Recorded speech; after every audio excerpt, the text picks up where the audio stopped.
Peserta selanjutnya dengan nomor urut 015. Shallu ala Nabi Muhammad. Tala'al badru alaina min thaniyati wajaba syukru alaina mada'an lillahi dah. Dewan juri dan santriawati yang kami hormati, ini dia peserta dengan nomor urut 015 atas nama Anissa Andriani, asal dari Kampung Sidoger, perwakilan dari Kobong Pusaka, dengan tema detik-detik wafatnya Kangjeng Rasul. Kepadanya waktu dan tempat kami persilahkan.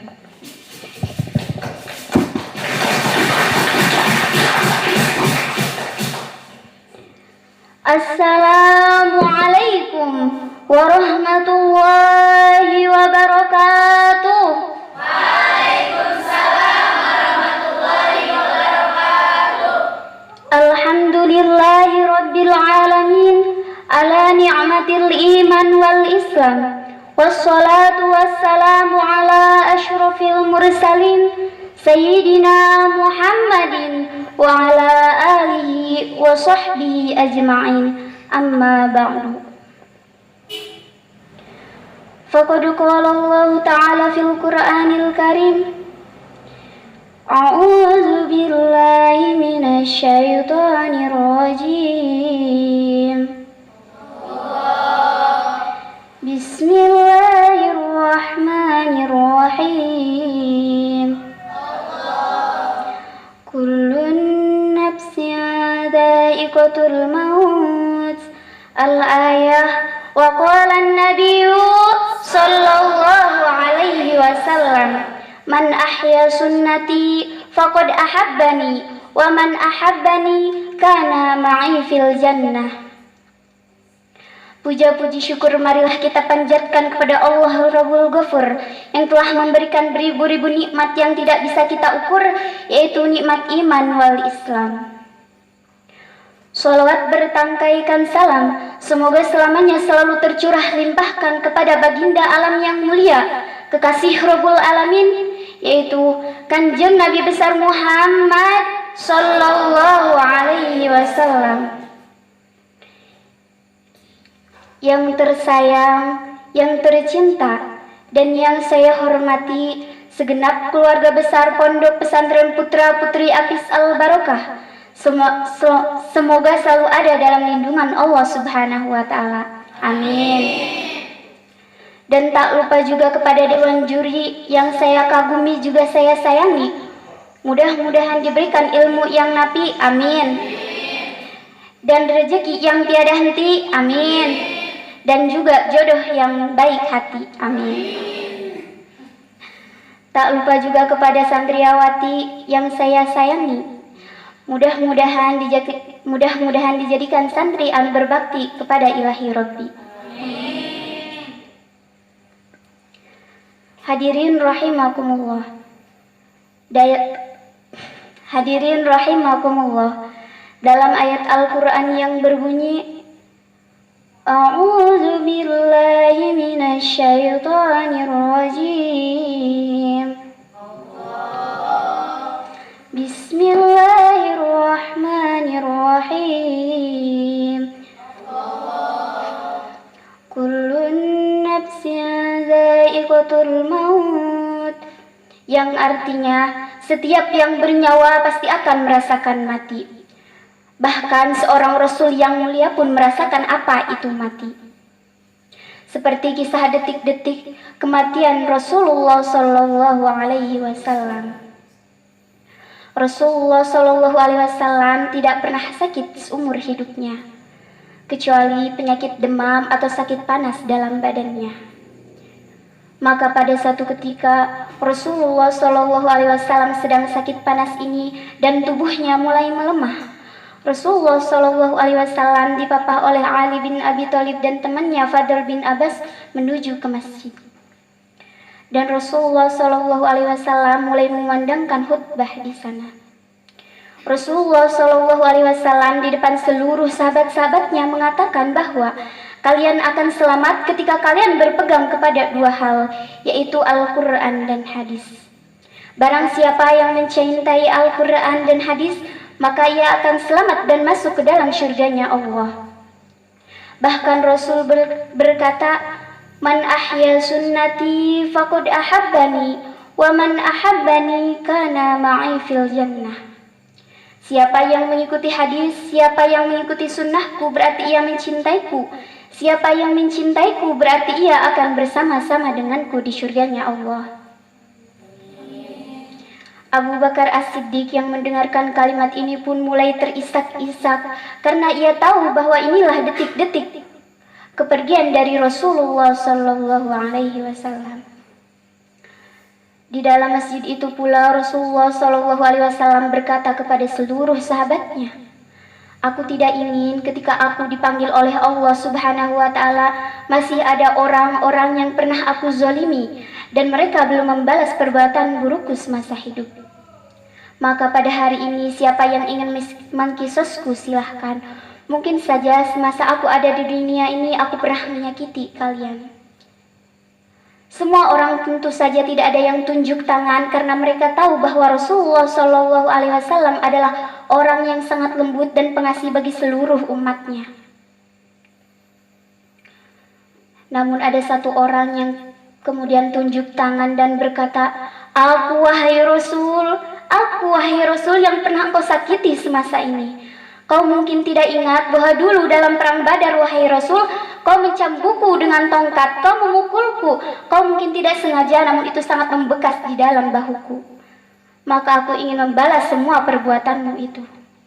Seluruh sahabat-sahabat kaget dan mereka berdiri dan mengatakan, "Wahai Ukasyah, apa yang kau lakukan kepada Rasulullah Shallallahu Alaihi Wasallam?"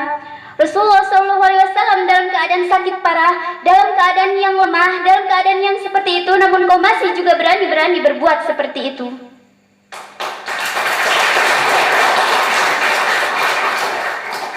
Kalau begitu pukul saja kami, kata Abu Bakar. Kalau begitu cambuk saja kami, kata Umar. Kalau begitu lakukan saja pada kami, kata Ali dan seluruh sahabat-sahabat lainnya. Namun apa kata-kata Ukasyah? Tidak, aku hanya ingin memukul Rasulullah sebagaimana Rasulullah pernah memukulku, pernah mencambukku. Rasulullah dengan keadaan yang sangat parau, dengan suara yang sangat parau karena pada saat itu beliau sedang sakit demam dan sangat letih dan sangat lemah mengatakan, "Wahai sahabat-sahabatku, duduklah. Tidak apa-apa, biarkan ini menjadi kisos bagiku karena aku pernah tidak sengaja memukul Ukasyah." Seluruh sahabat-sahabat pada akhirnya mengatakan, "Tidak, wahai Rasul, tidak mungkin kami membiarkan tubuhmu yang suci ini dipukul oleh Ukasyah."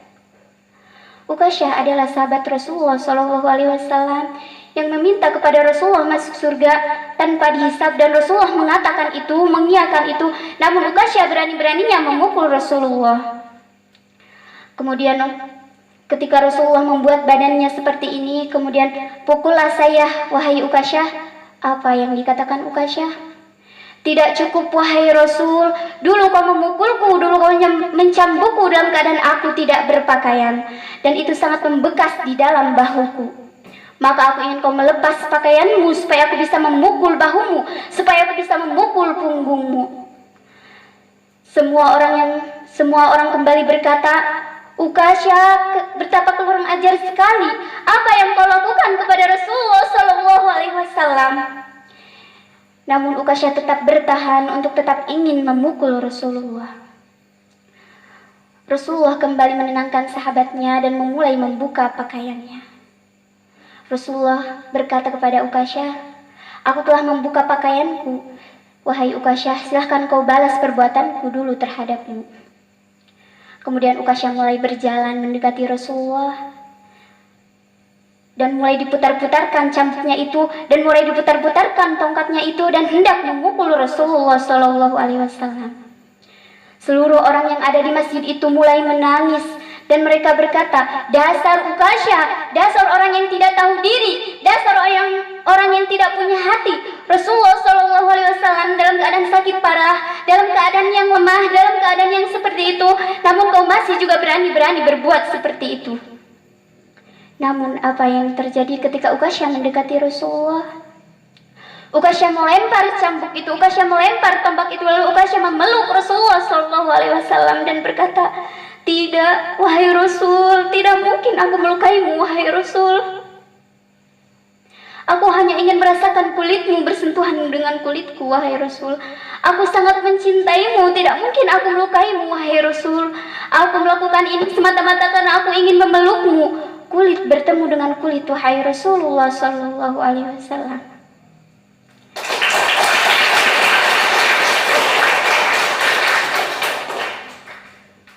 Rasul dalam keadaan yang lemah kembali dipapah oleh Ali bin Abi Thalib dan temannya Fadl bin Abbas untuk kembali ke rumah. Pada saat itu matahari mulai meninggi. Pintu Rasulullah SAW telah dikunci. Di dalam Rasulullah SAW telah terbaring di bangkuannya Aisyah. Ketika itu ada seseorang yang mengetuk pintu rumah Rasul dan Fatimah membuka pintu tersebut. Kemudian laki-laki tersebut berkata kepada Fatimah, aku ingin bertemu dengan ayahmu. Apa kata Fatimah? Tidak bisa, wahai pemuda, ayahku sedang sakit. Kemudian Fatimah menutup pintu tersebut dan kembali kepada sang ayah. Kata Rasulullah SAW sambil menatap wajah Fatimah, seakan-akan wajah itu ingin dikenangnya seumur hidupnya, mengatakan, wahai Fatimah, sesungguhnya yang datang adalah malaikat maut. Malaikat maut hendak mencabut nyawaku pada hari ini. Fatimah sudah tak tahan lagi dan terseduh-seduh di dalam tangisannya. Lalu malaikat maut itu masuk ke dalam rumah Rasulullah Shallallahu Alaihi Wasallam. Dalam keadaan yang lemah, Rasulullah bertanya kepada malaikat maut, mana malaikat Jibril? Aku tidak pernah bertemu dengan malaikat Jibril selama ini. Kenapa dia tidak datang pada hari ini? Lalu malaikat Jibril pun datang untuk menemui Rasulullah Shallallahu Alaihi Wasallam. Rasulullah Shallallahu Alaihi Wasallam kembali bertanya kepada malaikat Jibril, wahai malaikat Jibril, katakan padaku, apa hakku, apa yang akan aku dapatkan? Kemudian malaikat Jibril menjawab, wahai kekasih Allah, ketahuilah bahwa seluruh malaikat-malaikat telah menunggumu di pintu-pintu langit, wahai Rasul. Ketahuilah bahwa pintu-pintu syurga telah dibukakan untukmu, wahai Rasul. Tapi apa jawaban Rasul? Lalu bagaimana dengan umatku ketika aku pergi nanti? Bagaimana dengan umatku? Kemudian malaikat Jibril kembali berkata, siapa yang mencintaimu, siapa yang mengikuti sunnahmu, berarti ia akan bersama-sama denganmu di syurganya Allah. Kemudian yang terjadi adalah malaikat Ijrail mulai mencabut nyawa Rasulullah Shallallahu Alaihi Wasallam. Perlahan-lahan dari kakinya, perlahan-lahan ditariknya. Kemudian Rasulullah berkata kepada malaikat maut, wahai malaikat maut, betapa dahsyatnya sakaratul maut ini. Kalau aku tahu rasanya seperti ini, tolong tumpahkan seluruh rasa sakit sakaratul maut umatku kepadaku, wahai malaikat maut. Aku tidak ingin mereka merasakan sakaratul maut yang amat dahsyat ini. Dalam keadaan lemah dan letih, Rasulullah kembali memanggil Ali bin Abi Thalib dan berbisik-bisik kepada Ali bin Abi Thalib. Ali bin Abi Thalib, tolong sampaikan kepada seluruh umatku, peliharalah sholat dan peliharalah orang-orang miskin. Dalam keadaan mulai satu persatu, napas Rasulullah tersenggal-senggal. Seluruh orang kembali menangis.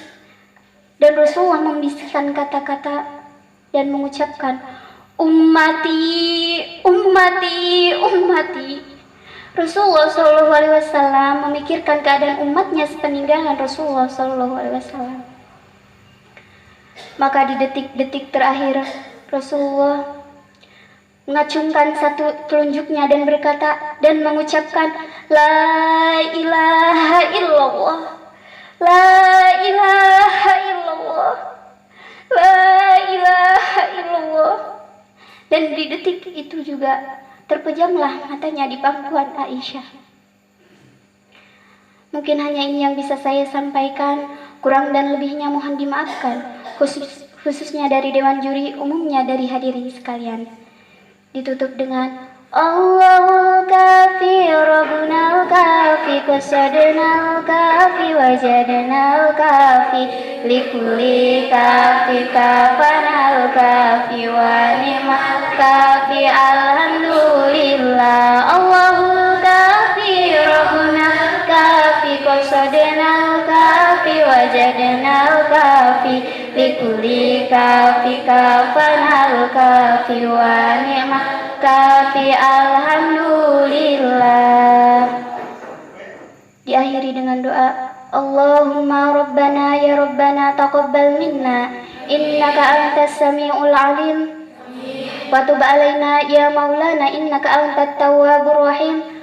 Allahumma jawizna zawjan salihan aliman taqiyan ghaniyan jamilan mahiron sabiron fi maslahatid dini wad dunya wal akhirah birahmatika ya arhamar rahimin. Rabbana atina fid dunya hasanah wa fil akhirati hasanah wa qina adzabannar. Subhana rabbika rabbil izzati amma yasifun wassalamun alal mursalin walhamdulillahi rabbil alamin.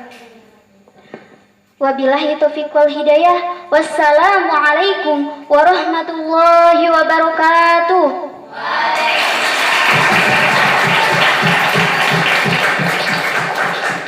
Ayam tinggal dulu. Ya, alhamdulillah penampilan peserta